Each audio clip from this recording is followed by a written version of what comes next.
Ethiopia has wanted access to a seaport. Its prime minister is now risking war to try to get one. Ethiopia is here in the Horn of Africa, a region riddled with civil war, armed disputes in the Red Sea, and even pirates.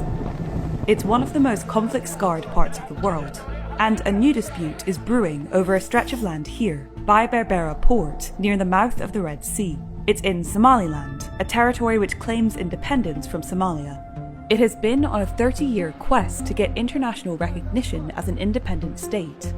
On January 1st, Somaliland signed a deal with Ethiopia, giving it access to the port and land for a naval base. But that comes at a price.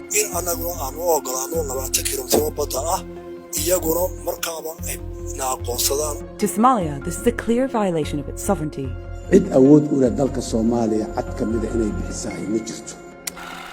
As with many African border disputes, problems here began in the colonial era, when European powers carved up the continent.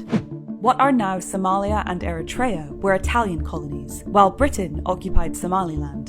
The British pushed out the Italians during the Second World War, but by the 1960s, all the countries had gained independence.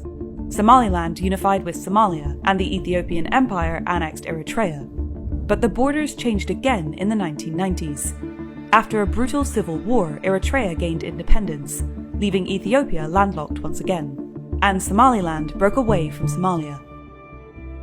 Since then, Somaliland's pleas for recognition have been ignored, but it has become a functioning state in all but name. For Ethiopia, recognizing Somaliland's sovereignty would seem a small price to pay for its decades-long search for sea access, especially as Ethiopia has considered another option, the port of Assab in Eritrea. But that would mean another horrific war between the two countries. Actually taking control of a part of Somaliland would be a risky move too. Somalia is unlikely to give it away without putting